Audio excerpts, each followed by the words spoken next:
মাননীয় স্বরাষ্ট্র উপদেষ্টা, আপনার বাসায় পদযাত্রা হলো, এতগুলো লাখো মানুষ, হাজারে হাজারে ছেলেপুলে, শুধুমাত্র একটা আশা ভরসা নিয়ে, শুধুমাত্র একটা আপিল নিয়ে আপনার ধার গোড়ায় গেছে। আপনি স্বরাষ্ট্র উপদেষ্টার চেয়ারে বসে সবকিছু ভুলে গেছেন। এটা কি মানা যায়? প্রফেসর আসিফ স্যার, ইন্না লিল্লাহি ওয়া ইন্না ইলাইহি রাজিউন, আপনি ওই চেয়ারে বসার আগে এত সুন্দর সুন্দর কথা, কোথায় আপনি এখন? রইস হত্যাকাণ্ডে কোনো কিছু কি আপনি পেপারে পড়েন নাই? এতগুলো প্রতিবাদ হচ্ছে, আপনি কোনো কিছু জানেন নাই, পড়েন নাই স্যার? আপনি ওই পোস্টে যাওয়ার আগে আপনি মিলিয়ে দেখবেন, ঘরে আসে বসে চিন্তা করে দেখবেন, আপনি যেই কথাগুলো বলে ওই চেয়ারে বসেছেন, সেই কথাগুলো, সেই চেয়ারের হক আদায় করছেন কিনা। মাননীয় বিদ্যালয়ে পড়তে হয়, রইসউদ্দিনকে নির্মমভাবে হত্যা করা হয়েছে। আমি আজীব লাগে, আমরা এখনো মানুষ রয়ে গেলাম। আপনারা যারা এই হত্যাকাণ্ডের সাথে জড়িত, এবং যেই পুলিশ পানি দিয়ে মুখ থেকে পানি নিয়ে ফেলেছে, তার কোনো পরিবার নাই। আমি বলছি, আমি সবার জন্য বলছি, আমি হেদায়েতের জন্য বলছি, আপনারা জিনিসগুলো নিয়ে চিন্তা করেন। হাইব্রিড রেজিম থেকে কি আমাদের আর আমরা কি মুক্তি পাবো না? হাইব্রিড রেজিম থেকে এভাবে চলতে থাকবে। গতকালকে দেখলাম পুলিশের সামনে, যেই সমস্ত চিত্রগুলো আমরা আগে দেখতাম, পুলিশের সামনে বেধড়ক পিটাচ্ছেন একজন প্যান্ট শার্ট পরা লোক, আর পুলিশের সাথে আরো কিছু 2-4 জন জনতা, ওনারা নাকি আম জনতা। ওনারা আম জনতা না। আরেকজন পুলিশ অফিসারের মুখে শুনতেছি যে সাধারণ মানুষ আমাদেরকে সহযোগিতা করছে। কে বলেছে আপনাদেরকে সাধারণ মানুষ সহযোগিতা করছে? সাধারণ মানুষ যদি সহযোগিতা করে থাকে, যারা এই হাজার হাজার লাখো মানুষ বিরোধী আপনার প্রটেস্টের জন্য নেমেছে, এরা কারা? তো সাধারণ মানুষ তো সাধারণ মানুষ না, এগুলো প্রত্যেকেই কোনো না কোনো পলিটিক্যাল পার্টির সাথে জড়িত। আপনারা যদি এই কাজগুলো কন্টিনিউ করেন, তাহলে জুলাই বিপ্লব তো আমরা মনে করছি এটা প্ল্যান করে, জুলাই বিপ্লবের যেই চেতনা, জুলাই বিপ্লবের যেই ফলাফল, সেটা যেন মানুষের ধারগোড়ায় পৌঁছাইতে না পারে, এটার বিরুদ্ধে কাজ হচ্ছে। কত তো এগুলো আসতে পারে। আমরা তো এই ঘটনা, ইতোপূর্বে বাংলাদেশে কেয়ারটেকার গভর্নমেন্ট ছিল, কেয়ারটেকার গভর্নমেন্টের সময় তো আমরা এই ঘটনাগুলো দেখি নাই। কিন্তু ইন্টারিম গভর্নমেন্ট, যাদের উপর এত আশা ভরসা, আমাদের মন্ত্রী প্রফেসর আসিফ স্যার, ইন্না লিল্লাহি ওয়া ইন্না ইলাইহি রাজিউন, আপনি ওই চেয়ারে বসার আগে এত সুন্দর সুন্দর কথা, কোথায় আপনি এখন? রইস হত্যাকাণ্ডে কোনো কিছু কি আপনি পেপারে পড়েন নাই? এতগুলো প্রতিবাদ হচ্ছে, আপনি কোনো কিছু জানেন নাই, পড়েন নাই স্যার?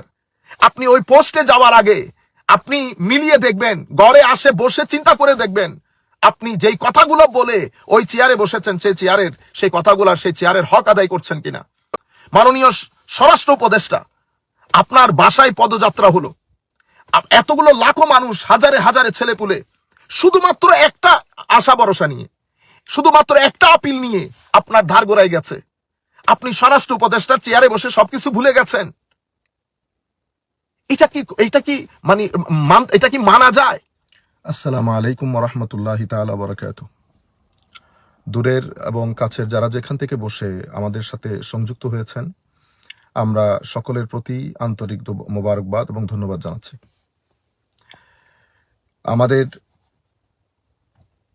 আপনারা জানেন যে আমাদের হার্টের রোগ দিন দিন বেড়ে যাচ্ছে।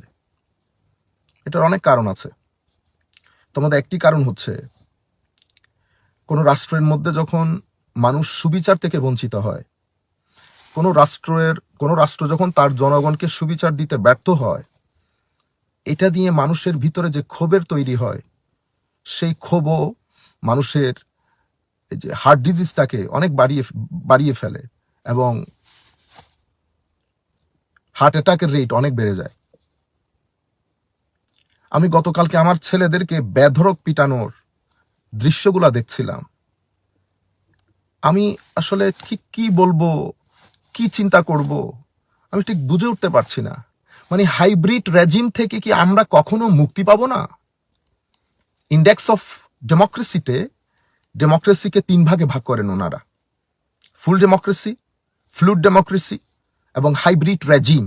অর্থাৎ ইন্ডেক্স অফ ডেমোক্রেসির দৃষ্টিতে ওনারা পৃথিবীর সমস্ত রাষ্ট্রগুলোকে 3টা ক্যাটাগরিতে ভাগ করে। ফুল ডেমোক্রেসি, যেখানে জনগণের সমান অধিকার নিশ্চিত হয়, মানুষ হিসেবে যতটুকু অধিকার পাওয়ার মানুষ যোগ্য বাই বর্ন, প্রত্যেক অধিকার যখন তার নাগরিকের ধারগোড়ায় পৌঁছিয়ে দেওয়া হয়, আরো অনেক কথাবার্তা আছে, আমি আপনাদেরকে খুব ব্রিফলি বলছি, তখন এটাকে ফুল ডেমোক্রেটিক কান্ট্রি বলে, যেখানে আইনের চোখে সবাই সমান। তো ফুল ডেমোক্রেসিতে প্রায় 10-12টার মতো বোধহয় রাষ্ট্র আছে পৃথিবীতে। এরপরে ফ্লুইড ডেমোক্রেসি, মানে এটাকে বলে ডিফেক্টিভ ডেমোক্রেসি। ডিফেক্টিভ ডেমোক্রেসির মধ্যে ওখানেও আইন শৃঙ্খলা অধিকার মানবাধিকার ওগুলা থাকে, কিন্তু পুরা প্রসেসের মধ্যে কিছুটা ডিফেক্ট থাকে, সর্দি কাশি থাকে। সর্দি কাশি থাকার কারণে কোনো অ্যান্টিবায়োটিক লাগে না, জাস্ট সর্দি কাশি। এই সর্দি কাশি থাকার কারণে এটাকে ডিফেক্টিভ ডেমোক্রেসি বলে। যেমন আমাদের আমেরিকার ডেমোক্রেসিকেও ডিফেক্টিভ ডেমোক্রেসি বলে। এরপরে আরেকটা আছে হাইব্রিড রেজিম। হাইব্রিড রেজিম হচ্ছে, এটা অনেকটা আমার পরিভাষায় ডিকটেটোরিয়াল, মানে আপনি ডেমোক্রেটিক ডিকটেটরশিপ দেশ বলতে পারেন। ডেমোক্রেটিক কেন বলছি? কারণ ওখানে মানুষের চোখে মানুষকে ধোকা দেওয়ার জন্য নির্বাচন একটা খেলা হয়, গণতন্ত্র একটা খেলা হয়, তারপরে আইনের সুষ্ঠু প্রয়োগ একটা খেলা হয়। ইনফ্যাক্ট এটা খেলা, এখানে সকল জায়গায় একটা বৈষম্য বিরাজ করে। এখানে কোনো আসলে নির্বাচন হয় না, এখানে নির্বাচনের খেলা হয়, টাকা পয়সা অপচয় হয়। ইনফ্যাক্ট এটা আগ থেকে ডিসাইডেড থাকে কে আসবে কে যাবে, এবং এখানে আইনের সুষ্ঠু প্রয়োগ থাকে না। আরো অনেক কথা আছে, এখানে করাপশন হয়, এখানে ইনফ্যাক্ট মোনার্কিয়াল রুল হয়, অর্থাৎ রাজা, আমরা যাকে নির্বাচন করি ইনফ্যাক্ট নির্বাচন না, উনি রাজা হন, আমি আরেকজনের প্রজা হিসেবে থাকতে হয়। এটাকে আরো অনেক কিছু আছে হাইব্রিড রেজিমের মধ্যে। এখানে আইনের প্রয়োগ থাকে না, মানুষ তার অধিকার থেকে বঞ্চিত হয়, মানুষ কোর্টে ঘুরতে ঘুরতে তার জুতার তলা ক্ষয় হয়ে যায়, কিন্তু আইন নিশ্চিত হয় না। হাইব্রিড রেজিমের একটা বড় বিষয় হচ্ছে রইসরা হত্যা হয়, খুব অমানবিকভাবে হত্যা হয়। রইসদের হত্যাকাণ্ডটা খুব অমানবিক হয়। হত্যাকারীরা কোর্টে থানায় একেবারে সিনা ফুলিয়ে আসা যাওয়া করবে, কিন্তু কোর্ট বা আইন শৃঙ্খলা যারা রক্ষা করেন, যাদের হাতে এই গুরু দায়িত্ব ন্যস্ত, তারা রইসদেরকে কোনো ধরনের প্রটেকশন দেওয়া তো দূরের কথা, রইসদেরকে কোনো ধরনের আইনি সহায়তা করে না। এটা হচ্ছে হাইব্রিড রেজিমের অন্যতম ক্যারেক্টারিস্টিক। হাইব্রিড রেজিমের ক্যারেক্টারিস্টিক্স হচ্ছে যখন কোনো হত্যাকাণ্ডের বিচার চাওয়ার জন্য লাখো জনতাকে রাস্তায় নামতে হয়, আবার রাস্তায় নামার পরে আইন শৃঙ্খলা পরিস্থিতি যারা রক্ষা করেন, আমি সকলকে বলছি না, সকল কখনো এক ধরনের হয় না, কিন্তু এখানে অনেক ভালো মানুষ আছে নিঃসন্দেহে। আমার বড় জ্যাঠাও পুলিশ কর্মকর্তা ছিলেন এক সময়কালে, সুতরাং আমি চিনি এখানে অনেক ভালো মানুষ আছে, কিন্তু এই ভালো মানুষদের কোনো আসলে মানে প্রভাব নাই। মেইনলি আপনি যখন এই রইস হত্যাকাণ্ড বা এই ধরনের হত্যাকাণ্ডের বিচারের দাবিতে রাস্তায় নামবেন, যারা আমাদের আইনের রক্ষক, আইন রক্ষা করে, তারাই আপনাকে আবার বেধড়ক পিটিয়ে, কাদের সাহায্যে? যারা রইসদেরকে হত্যা করে তাদের সাহায্যে আপনাদেরকে পিটিয়ে ঘর দড়িয়ে দেবে, অসম্মান করবে, লাঞ্ছিত করবে, মিসবিহেভ করবে। এগুলা হচ্ছে হাইব্রিড রেজিমের অনেক বৈশিষ্ট্যগুলোর মধ্যে একটা বৈশিষ্ট্য। হাইব্রিড রেজিমের মধ্যে শিক্ষার কোয়ালিটি কখনো বাড়বে না, হাইব্রিড রেজিমের মধ্যে মানবাধিকার নিশ্চিত হবে না, হাইব্রিড রেজিমের মধ্যে দুর্বলতর হবে, শক্তিধর মানুষ আরো শক্তি পাবে। এগুলো হাইব্রিড রেজিমের বৈশিষ্ট্য। এবং আনফরচুনেটলি এই হাইব্রিড রেজিমের একটা দীর্ঘ লিস্ট আছে।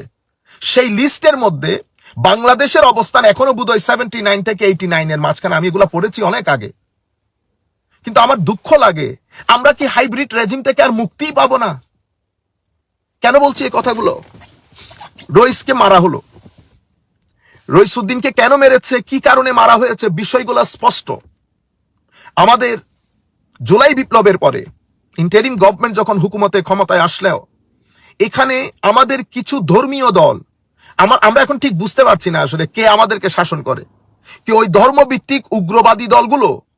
আমি সবাইকে উগ্রবাদী বলছি না, অফকোর্স না, কিন্তু কর্মকাণ্ড যেগুলা ঘটিয়েছেন 26 এপ্রিলের অনুষ্ঠানের পর থেকে, 26 এপ্রিলের অনুষ্ঠানকে কেন্দ্র করে ব্লেম একটাই, এখানে আওয়ামী লীগকে প্রমোট করা হবে। এগুলা হচ্ছে খেলা। ইতোপূর্বে ফেসিস্ট গভর্নমেন্টের একই অস্ত্র ছিল, একই অস্ত্র। কোন একটা কিছু প্রটেস্ট করতে গেলে এখানে বিএনপি আছে, এখানে অমুক পার্টি আছে, তো সেম জিনিসগুলো এখানে এখনো করা হচ্ছে। 26 এপ্রিলের অনুষ্ঠানের জন্য অমুক আছে, প্রমোশন করা হবে, ইন্না লিল্লাহি ওয়া ইন্না ইলাইহি রাজিউন। ওই 26 এপ্রিল অনুষ্ঠান তো হয়ে গেছে, গাছ থেকে একটা পাতাও পড়ে নাই, পদযাত্রা হয়েছে, কোন ধরনের উস্কানি বা মারদাঙ্গা হাঙ্গামা হয় নাই, কিন্তু ওই জিনিসগুলো, মানে এটাকে দমিয়ে রাখতে হবে। আমার কথা হচ্ছে রইসকে হত্যা করা হয়েছে, এই হত্যাকাণ্ডের বিচারের জন্য আমাকে কেন রাস্তায় নামতে হলো? আমাদের ছোট ছোট বাচ্চাদেরকে কেন রাস্তায় নামতে হলো? খানেকা ছেড়ে আমাদের পিরানে কেরাম এবং তাদের মুরিদিনদেরকে কেন রাস্তায় নামতে হলো? এগুলা বোঝার জন্য কি কলেজ বিশ্ববিদ্যালয়ে পড়তে হয়? রইসুদ্দিনকে নির্মমভাবে হত্যা করা হয়েছে। আমি মানে আজীব লাগে, আমরা এখনো মানুষ রয়ে গেলাম। আপনারা যারা এই হত্যাকাণ্ডের সাথে জড়িত, এবং যেই পুলিশ পানি দিয়ে মুখ থেকে পানি নিয়ে ফেলেছে, তার কোনো পরিবার নাই। আমি বলছি, আমি সবার জন্য বলছি, আমি হেদায়েতের জন্য বলছি, আপনারা জিনিসগুলো নিয়ে চিন্তা করেন। হাইব্রিড রেজিম থেকে কি আমাদের আর মুক্তি, আমরা কি মুক্তি পাবো না হাইব্রিড রেজিম থেকে? মানে এভাবে চলতে থাকবে। গতকালকে দেখলাম পুলিশের সামনে, যেটা যেই সমস্ত চিত্রগুলো আমরা আগে দেখতাম, পুলিশের সামনে বেধড়ক পিটাচ্ছেন একজন প্যান্ট শার্ট পরা লোক, আর পুলিশের সাথে আরো কিছু 2-4 জন জনতা, ওনারা নাকি আম জনতা। ওনারা আম জনতা না। আরেকজন পুলিশ অফিসারের মুখে শুনতেছি যে সাধারণ মানুষ আমাদেরকে সহযোগিতা করছে। কে বলেছে আপনাদেরকে সাধারণ মানুষ সহযোগিতা করছে? সাধারণ মানুষ যদি সহযোগিতা করে থাকে, যারা এই হাজার হাজার লাখো মানুষ বিরোধী এই আপনার প্রটেস্টের জন্য নেমেছে, এরা কারা? তো সাধারণ মানুষ তো সাধারণ মানুষ না, এগুলো প্রত্যেকেই কোনো না কোনো পলিটিক্যাল পার্টির সাথে জড়িত। আপনারা যদি এই কাজগুলো কন্টিনিউ করেন, তাহলে জুলাই বিপ্লব তো আমরা মনে করছি এটা প্ল্যান করে জুলাই বিপ্লবের যেই চেতনা, জুলাই বিপ্লবের যেই ফলাফল, সেটা যেন মানুষের দ্বারগোড়ায় পৌঁছাইতে না পারে, এটার বিরুদ্ধে কাজ হচ্ছে। কথা তো এগুলো আসতে পারে। আমরা তো এই ঘটনা ইতোপূর্বে বাংলাদেশে কেয়ারটেকার গভর্নমেন্ট ছিল, কেয়ারটেকার গভর্নমেন্টের সময় তো আমরা এই ঘটনাগুলো দেখি নাই। কিন্তু ইন্টারিম গভর্নমেন্ট, যাদের উপর এত আশা ভরসা, আমাদের আইনমন্ত্রী প্রফেসর আসিফ স্যার, ইন্না লিল্লাহি ওয়া ইন্না ইলাইহি রাজিউন, আপনি ওই চেয়ারে বসার আগে এত সুন্দর সুন্দর কথা, কোথায় আপনি এখন? রইস হত্যাকাণ্ডেও কোনো কিছুকে আপনি পেপারে পড়েন নাই। এতগুলো প্রতিবাদ হচ্ছে, আপনি কোনো কিছু জানেন নাই, পড়েন নাই স্যার। আপনি ওই পোস্টে যাওয়ার আগে আপনি মিলিয়ে দেখবেন, ঘরে আসে বসে চিন্তা করে দেখবেন, আপনি যেই কথাগুলো বলে ওই চেয়ারে বসেছেন, সেই কথাগুলো, সেই চেয়ারের হক আদায় করছেন কিনা। মাননীয় স্বরাষ্ট্র উপদেষ্টা, আপনার বাসায় পদযাত্রা হলো, এতগুলো লাখো মানুষ, হাজারে হাজারে ছেলেপুলে, শুধুমাত্র একটা আশা ভরসা নিয়ে, শুধুমাত্র একটা আপিল নিয়ে আপনার ধার গোড়ায় গেছে। আপনি স্বরাষ্ট্র উপদেষ্টার চেয়ারে বসে সবকিছু ভুলে গেছেন। এটা কি মানা যায়? আপনি ঘুমিয়ে গেলেন। কাকে উপদেশ দিয়েছেন, কাকে আদেশ দিয়েছেন, কি হয়েছে, একটা আপডেট পর্যন্ত দেন নাই। যে আমাদের কাছে, আমাদের বাংলাদেশের জনগণ, আপামর সুন্নি জনতা, সাধারণ জনগণ আমার বাসার অভিমুখে পদযাত্রা করেছে, এরকম একটা ঘটনা নিয়ে আমি তাদের এই চিঠি অ্যাকসেপ্ট করলাম। আমি তাদের নিশ্চিত করছি যে আমি এই হত্যাকাণ্ডের সুষ্ঠু বিচারে যত যা ভূমিকা, যা কাজ করতে হয় আমি করব। আপনি একটা ওপিনিয়নও ব্যক্ত করলেন না, এত উপরে উঠে গেছেন আপনি। তাইলে কি আমরা ডিক্টেটোরিয়াল রুলে বসবাস করছি? আপনি সিম্পল, আমি আপনাকে আমানত দিয়েছি ওই চেয়ারটা, আপনি ওই চেয়ারের আমানত যদি রক্ষা করতে না পারেন, চেয়ার ছেড়ে দেন। সেই কারণে আমরা ডিক্টেটোরিয়াল রুলই বলি, এটাকে ডিক্টেটোরিয়াল রুল বলে। অর্থাৎ আমি আপনাকে স্যার ডেকে ডেকে, আমি আপনাকে 2 হাত নম করে অনুরোধ করতে হচ্ছে, দয়া করে আমার ভাইয়ের বিচার করেন। মাথায় আসে না আপনারা ঘুমান কেমনে? শুধু রইস হত্যা মামলা না, আমরা ইতোপূর্বে যেই সরকার পালিয়েছে, সেই সরকারের আমলে যে হত্যাকাণ্ডগুলো ঘটেছে, আমরা সর্বশক্তি দিয়ে প্রত্যেক হত্যাকাণ্ডের জন্য আমরা প্রতিবাদ করেছি। এবং রইস হত্যাকাণ্ডের ব্যাপারেও আমি আমাদের বিভিন্ন মসলকের ভাইদের আমি শুনেছি প্রটেস্ট করতে। সবাইকে আন্তরিক মোবারকবাদ, ধন্যবাদ এবং স্যালুট জানাচ্ছি। কিন্তু আর কতদিন এভাবে কন্টিনিউ করব? আমার ছেলেদেরকে চট্টগ্রামের মধ্যে বেধড়ক পিটানো হয়েছে। এরা ক্রিমিনাল না, এরা কখনো ক্রিমিনাল হবেও না। এরা কখনো মসজিদে জুতা মারামারি করবে না। রয়ে গেল আপনারা বলেন না যে অমুক দলকে সমুক দলকে, সবার কে কি করেছে না করেছে সব স্পষ্ট, আমি সেই দিকে যাচ্ছি না। এর পরবর্তীতে আমাদের সকলের সম্মানিত, এগুলা বলা হয় মানবতার সম্পদ, আলহাজ সুফি মোহাম্মদ মিজানুর রহমান। আমরা যেমন চিনি, সবাই চিনেন, বিশ্ব চিনে আলহাজ সুফি মোহাম্মদ মিজানুর রহমান সাহেব। তার বিরুদ্ধে কেস হয়। এই কারণে আমি বলছি এগুলা হাইব্রিড রেজিম। এখানে ভালো মানুষের কোনো দাম নাই, এখানে সৎ মানুষের কোনো দাম নাই। সুফি মিজান সাহেবের বিরুদ্ধে হত্যা মামলা, চিন্তা করতেও তো লজ্জাবোধ করে। আমাকে অনেকে বলছে নিন্দা জানানোর জন্য। আমি বলেছি এই ধরনের ঘটনাতে নিন্দা জানাতেও নিন্দা হয়। সুতরাং আমি সকলের প্রতি অনুরোধ করব, যারা আমরা কাউকে ছোট করা, কাউকে বড় করা না, হেদায়েতের উদ্দেশ্যে কথাগুলা বলছি, অন্তরের কথাগুলা বলছি। আমরা পরবর্তী প্রজন্ম, আপনারা বলছেন না যে আমাদের ছেলেরা বাইরে চলে যায়, আমাদের ছেলেরা বাইরে যাবে না কেন? ব্রেইন ড্রেইন কেন হবে না? হাইব্রিড রেজিম যেই সমস্ত রাষ্ট্র হাইব্রিড রেজিম, সেই সমস্ত রাষ্ট্রের ব্রেইন রাষ্ট্র কখনো ধরে রাখতে পারে না। কারণ এটা হয়তো উপরের আমাদের যারা পৃথিবী পরিচালনা করে তাদের একটা, আমি ষড়যন্ত্রই বলবো, তারা আমাদের থার্ড ওয়ার্ল্ড কান্ট্রি থেকে ব্রেইন গুলা ড্রেন করে নিয়ে যাওয়ার জন্য তারা এই কাজগুলা করে রাষ্ট্রকে অরাজকপূর্ণ পরিস্থিতির মধ্যে দিয়ে রাখে। সেই কারণে আমাদের ব্রেইন গুলো আস্তে করে চলে যায়। হাইব্রিড রেজিম তাদের ব্রেইন গুলাকে ধরে রাখতে পারে না। আপনি যখন আমাদের উঠতি বয়সের ছেলেরা যারা মেট্রিক পাস করেছে বা করবে, যা ইন্টারমিডিয়েট পড়ছে, তারা যখন রইস হত্যাকাণ্ডের পরবর্তীতে রাষ্ট্রের এই পরিস্থিতি দেখবে, এখানে আমাদের একজন বৈষম্য বিরোধী ছাত্র আন্দোলনের নেতা, তার সাথে যে ঘটনা হয়েছে সেটার আমরা তীব্র নিন্দা জানাচ্ছি। এটা হওয়ার উচিত না, প্রত্যেককে যার যার কথা বলতে দেওয়া উচিত। কিন্তু আমি আপনাদেরকে বলছি, ভদ্র ছেলে, আমাদের ওই ছেলেটাকে মারার বা আক্রমণ হয়েছে, সাথে সাথে কত কিছু আইনি পদক্ষেপ। আমি বলছি এই ঘটনা প্রত্যেক নাগরিক ভোগ করতে হবে। এই ফ্যাসিলিটিটা প্রত্যেক নাগরিক যখন ভোগ করবে, তখন আমরা হাইব্রিড রেজিম থেকে বের হয়ে আসব। তাইলে বৈষম্য জায়গার মধ্যে রয়ে গেছে। আপনি দুইজনকে দুই চোখে দেখছেন, এই দুইজনকে যখন দুই চোখে দেখবেন, তখন আপনি তো বৈষম্য থেকে মুক্তি পেলেন না। তাইলে আমরা হাইব্রিড রেজিমের মধ্যে আটকে পড়ে আছি। সুতরাং আমি সংশ্লিষ্ট সকলের প্রতি এবং বাংলাদেশের সুফি ঘরানার যারা ছেলেপুলে আছেন, আপনারা ফ্রাস্ট্রেটেড হবেন না, ডিসহার্টন হবেন না। আমরা সৎ ভালো মানুষ, শান্তিপ্রিয় ছিলাম, আছি, থাকবো। ঐক্যবদ্ধ থাকবেন। কোনো কারো কর্মকাণ্ডে মন খারাপ হয়ে ডিসহার্টন হয়ে ঘরে বসে থাকবেন না। আপনারা বর্তমান পরিস্থিতি অনুযায়ী বুঝে গেছেন যে আসলে কি হবে, কি হচ্ছে। সুতরাং সবাই ঐক্যবদ্ধ থাকবেন। প্রত্যেক অরাজকতার বিরুদ্ধে শান্তির সাথে রাষ্ট্রীয় আইন মেনে নিয়ে আপনারা প্রতিবাদ করবেন। এখানে আমাদের কিছু ছেলে, নির্দিষ্ট পলিটিক্যাল পার্টির কিছু ছেলে, মনে হয় তারাই সবকিছু, মনে হয় সরকার তারাই পরিচালনা করছেন। এই জিনিসগুলো হওয়া উচিত না। সুতরাং আমরা রইস হত্যাকাণ্ড থেকে শুরু করে হত্যাকাণ্ডের বিচার চাইতে গিয়ে আমাদের যে সমস্ত ভাইয়েরা আহত হয়েছেন, যাদের বিরুদ্ধে কেস হয়েছে, এখন এতগুলা ছেলেদের বিরুদ্ধে আপনারা ধরে নিয়ে গেলেন প্রায় 20-30 জন ছেলে রইস হত্যাকাণ্ডের বিচার চাইতে গিয়ে আপনারা অ্যারেস্ট করতে 2 মিনিট করলেন না, বেদরক পিটালেন। আমি এই পিটানোটাও বুঝি না। আমরা কি সভ্য হতে পারবো না? আপনারা পিটানোর প্রয়োজন হয় না। আমিও তো ইংল্যান্ডের পুলিশের সাথে বেশ কিছুদিন কাজ করেছি। আপনারা মানুষের কোন একটা প্রটেস্ট যখন হয়, যারা প্রটেস্ট করে তাদের সাইকোলজিটা বোঝার চেষ্টা করেন। তাদের 2-4 জনকে ডেকে তাদের মনস্তাত্ত্বিক অবস্থা, ইমোশন, তাদের প্রতিবাদের এইম এন্ড অবজেক্টিভ, এগুলা বোঝার চেষ্টা করেন। এগুলা বুঝার পরে ওইটা নিয়ে ওইটার উপরে কাজ করেন। অটোমেটিক্যালি আপনি যে কোনো প্রটেস্ট আপনি দমাইতে পারবেন। কিন্তু আমরা আলটিমেটলি বুঝি না, আমরা লাঠি হাতে নেই। আর যে লাঠি দিয়ে পিটানো হয়, এটা তো এই লাঠি দিয়ে আফ্রিকান জঙ্গলে হাতি পিটানো হয়। এটা কেন সভ্য সমাজের মধ্যে? আমরা মনে হয় সেই কারণে সরকারি অফিসার হোক, পুলিশের এসআই থেকে শুরু করে ওসি পর্যন্ত, আগে এক সময় বোধহয় পরিবার দেখে দেখে নেওয়া হতো। এই জিনিসটা বোধহয় এখনো যদি আবার করা হয়, আমার মনে হয় জাতির কিছুটা হলেও মঙ্গল হবে। কারণ এই পোস্টগুলা, এগুলো অনেক সত্যিকার অর্থে অনেক আমানতের পোস্ট। এখন এখানে আপনি যত্র যাকে তাকে এনে যখন বসিয়ে দেবেন, এই অরাজকতা হতে থাকবে। আমার মুখের ভাষা কখনো ভালো হবে না।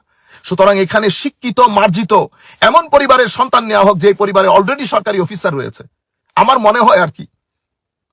যার কারণে আমরা এই চেয়ারের মানটা রক্ষা করতে পারি না। আমি কোন চেয়ারে বসেছি সেটাও বুঝতে পারি না, এবং আমাদের বিহেভিয়ার দেখলে অবাক লাগে। আমি ভীত সন্ত্রস্ত কেন হব? আবারও আলহাজ সুফি মোহাম্মদ মিজানুর রহমান সাহেবের বিরুদ্ধে যে কেস হয়েছে, আমরা সেই কেসের তীব্র নিন্দা জানাচ্ছি। এবং আপনারা অলরেডি জানতে পেরেছেন যে এটা নিয়ে মানববন্ধন বা প্রতিবাদ সভা, শান্তিপূর্ণ প্রতিবাদ সভা যেখানে যেখানে হবে আপনারা শরিক হবেন। আমরা সংশ্লিষ্ট সকলের প্রতি অনুরোধ করছি, আপনারা বিষয়টা কনসিডার করবেন এবং এই ধরনের অপবাদ থেকে এবং এই ধরনের কর্মকাণ্ড থেকে আমাদেরকে, জাতিকে মুক্তি দান করবেন। আমি সবাইকে ঐক্যবদ্ধ থাকার আহ্বান করছি, ধৈর্য ধরার আহ্বান করছি, এবং রাষ্ট্রীয় আইন মেনে সংবিধান অনুযায়ী আমরা সামনের দিকে যাব ইনশাআল্লাহ। আর আল্লাহর দরবারে দোয়া রইল, এই রাষ্ট্রের বিরুদ্ধে যারা যেভাবে যেখানে বসে ষড়যন্ত্র করছে, আল্লাহ রাব্বুল আলামিন যেন সকল ষড়যন্ত্র এই জাতির কাছে উন্মোচন করে দেয়। আল্লাহ রাব্বুল আলামিন যারা ষড়যন্ত্রকারী, আল্লাহ যেন তাদেরকে হেদায়েত দান করেন, নতুবা মাওলাই করিম যেন তাদেরকে ধ্বংস করেন যদি তাদের তকদিরে হেদায়েত না থাকে।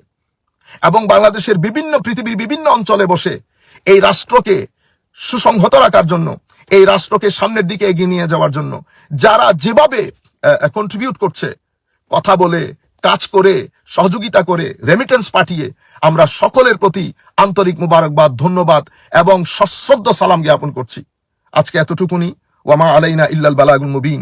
ওয়াসসালামু আলাইকুম ওয়া রাহমাতুল্লাহ। আরেকটা ব্যাপার আমি আপনাদেরকে বলে দেই, মাননীয় ধর্ম উপদেষ্টা, আপনি ধর্ম উপদেষ্টা, আপনি আমারও যেমন ধর্ম উপদেষ্টা, আমি জামিয়ার ছাত্র হিসেবে আমাদের যে সমস্ত ভাইরা পটিয়া মাদ্রাসা এবং হাটাজারি মাদ্রাসায় পড়ে, আপনি তাদেরও ধর্ম উপদেষ্টা। আপনি সেটা মাথায় রাখবেন। ঘটনা হয় আপনি ভুলে যান। আমি পোস্ট পড়েছি, আপনি কিছুদিন আগে সমাবেশকে ঘিরে অবশ্যই করেছেন, আমি বলছি না যে অসমীচীন হয়েছে, অবশ্যই করবেন। বড় সমাবেশ হচ্ছে রাষ্ট্রের সার্বভৌমত্বকে রক্ষা করার জন্য। আপনি মাননীয় উপদেষ্টা হিসেবে বলেছেন সবাইকে, সমাবেশে যারা আসবে তাদেরকে সহযোগিতা করার জন্য। আমরা সেটাকে অ্যাপ্রিসিয়েট করি। আপনার মুখ দিয়ে রইস হত্যা মামলা নিয়ে একটা কথাও বের হলো না। 26 এপ্রিলের অনুষ্ঠান নিয়ে আপনার মুখ দিয়ে একটা কথা বের হলো না। কেন? আপনি কেন এক দলের হয়ে গেলেন? আপনি তো এক দলের হলে আপনার ওই চেয়ার ছেড়ে দেওয়া উচিত, কারণ ওই চেয়ার তো রাষ্ট্রের। আপনি রাষ্ট্রের চেয়ারে বসে আপনার পরিবারভুক্ত যারা, তাদেরকে আপনি ফ্যাসিলিটি দেবেন, আপনার পরিবারের বাইরে যারা, তাদেরকে আপনি সবকিছু থেকে বঞ্চিত করবেন। তাইলে তো আমি বিনয়ের সাথে, আপনি সম্মানী মানুষ, আমি বিনয়ের সাথে বলবো আপনি চেয়ার ছেড়ে দেওয়া উচিত। যদি চেয়ার ছেড়ে দিতে ইচ্ছে না করে, তাহলে আপনার আর পূর্ববর্তী সময়ের মধ্যে ফারাক কি হলো? পূর্ববর্তী সময়ের লোকগুলো এভাবে জগদ্দল পাথরের মতো পরিবারতন্ত্রকে বজায় রাখতে গিয়ে একই ঘটনা ঘটেছে। সুতরাং আমি আপনাকে বলবো যে আপনার এই কর্মকাণ্ডের জন্য আমার মনে হচ্ছে কেন যেন একটা সরি বলা উচিত আপনার। আপনি চরম ভুল করেছেন। যারা আপনাকে উপদেশ দেয়, হয়তো তারা আপনাকে পারফেক্ট মেসেজটা পৌঁছাইতে পারে নাই বা আপনাকে মিসগাইড করেছে। আরেকটা বিষয় হচ্ছে, আমি বলতে কোনো দ্বিধা নাই, বাংলাদেশের সকল রাজনৈতিক দল গতকালকে চট্টগ্রামে যখন রইস হত্যা মামলা প্রটেস্ট হচ্ছিল, একটা ছেলেকে নিয়ে যাওয়া হচ্ছে টেনে হিসড়ে, আরেকজন বলছে তাকে ছেড়ে না দিতে। উনিও নাকি বাংলাদেশের আমি কোনো রাজনৈতিক দলের নাম নেব না, আমি শুধু প্রত্যেক রাজনৈতিক দলের যারা প্রথম সারির নেতৃত্ব আছেন তাদেরকে বলছি, বিনয়ের সাথে বলছি, 26-এর জনসমাবেশ আপনারা দেখেছেন, এটা আমাদের টোটাল উপস্থিতির মাত্র 50% হয়তো আপনারা জানতে পেরেছেন। সেটা একটা বিশাল জনগোষ্ঠী, তরিকতপন্থী, তাসাউফপন্থী। আপনারা যদি ভোটের রাজনীতিতে কিছু একটা করতে চান, তাহলে যারা মাঠে নেমেছে তাদের সাথে সদ্ব্যবহার করেন। আমরা ভোটের রাজনীতিতে এগুলা সবকিছু মাথায় রাখবো। আল্লাহ রাব্বুল আলামিন আমাদের হামি ও নাসির হোক। মাওলাই করিম আমাদের সকলকে বুঝার তৌফিক দান করুন। আসুন আমরা যেই দল করি না কেন, সবাই এক পেজে আসি। কিছু ক্ষেত্রে মানবাধিকার যেন লঙ্ঘন না হয়, কোনো মানুষের অধিকার যেন লঙ্ঘন না হয়, রাষ্ট্রে কোনো মানুষের উপর যেন জুলুম না হয়। মনে রাখবেন, জুলুম করলে কেউ পার পায় না। যেভাবে ফেরাউন পার পায় না, ইয়াজিদ পার পায় নাই, কেউ পার পায় না। এবং গত সরকার তো আপনাদের চোখের সামনে স্পষ্ট প্রমাণ। সুতরাং আমি আপনাদেরকে বলবো, একই ঘটনা পুনরাবৃত্তি করবেন না। এবং বৈষম্য বিরোধী ছাত্র আন্দোলনে যারা নেতৃত্ব দিয়েছেন, আপনাদেরকেও ধন্যবাদ জানাই। অনেক পরে হলেও, এটা অনেক আগে হওয়া উচিত ছিল, অনেক পরে হলেও আপনারা এই রইস হত্যা মামলার বিরুদ্ধে এবং বাংলাদেশে যে প্রটেস্ট হচ্ছে সেই প্রটেস্টের পক্ষে আপনারা মতামত দিয়েছেন। ধন্যবাদ সবাইকে। আল্লাহ রাব্বুল আলামিন সবাইকে ভালো রাখুক। আল্লাহ রাব্বুল আলামিন বাংলাদেশকে শকুনের দৃষ্টি থেকে আল্লাহ হেফাজত করুক। যারা দেশে বসে বিভিন্ন দেশে বসে বাংলাদেশে অরাজকপূর্ণ পরিস্থিতি সৃষ্টি করার জন্য চেষ্টা করছেন, আল্লাহ তাদেরকেও আমাদেরকে রক্ষা করুন। বহির্বিশ্বের এই সমস্ত ফিতনাবাজ শক্তি থেকেও আল্লাহ আমাদের এই জাতিকে রক্ষা করুন। ওয়া মা আলাইনা ইল্লাল বালাগুল মুবিন। আসসালামু আলাইকুম ওয়া রাহমাতুল্লাহি তাআলা ওয়া বারাকাতুহু।